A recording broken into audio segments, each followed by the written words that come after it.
તો આગામી 12મી સપ્ટેમ્બરથી અંબાજીમાં ભાદરવી પૂનમના મહામેળાનો પ્રારંભ થનાર છે। ત્યારે આ મેળામાં માત્ર ગુજરાતથી જ નહીં પરંતુ અન્ય પાડોશી રાજ્યોમાંથી પણ મોટી સંખ્યામાં યાત્રિકો પહોંચે છે। ત્યારે તમામને યોગ્ય સગવડ મળી રહે તે માટે તમામ પ્રકારની સુવિધાઓથી સુસજ્જ કરવામાં આવી છે। ત્યારે આ વખતે મેળામાં 40 લાખ ઉપરાંત જેટલા શ્રદ્ધાળુઓ છે અંબાજી આવનાર છે। ત્યારે તમામ યાત્રિકો અંબાજીની પવિત્રતા જાળવવા સંકલ્પ સાથે અંબાજી આવે અને વહીવટીતંત્ર દ્વારા કરેલી વ્યવસ્થાની સુચાર ઉપયોગ કરે તે બાબતને જરૂરી ગણાવી હતી। જિલ્લા પોલીસ વડાએ મેળાને લઈને 3 લેયરમાં પોલીસનો ચાંપતો બંદોબસ્ત ગોઠવાયો હોવાની પણ હકીકત આપી હતી।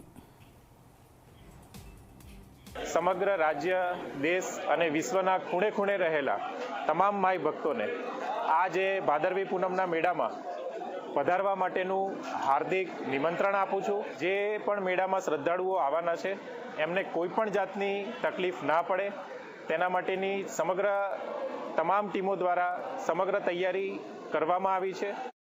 દર વર્ષેની જેમ આ વર્ષે બી ભાદરવી પૂનમનો મહામેળોનું આયોજન તારીખ 12/9 થી 18/9 સુધી કરવામાં આવેલું છે।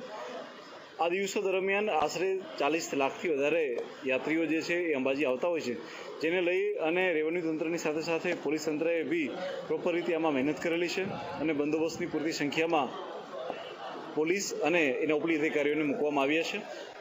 હું આપ લોકોને જણાવવા માંગીશ કે 22 જેટલા ઝોન અને 9 જેટલા સેક્ટરની અંદર પોલીસને ગોઠવવામાં આવેલી છે અને ઇન્ટેન્સિવ બંદોબસ્ત અને આયોજન કરવામાં આવેલું છે।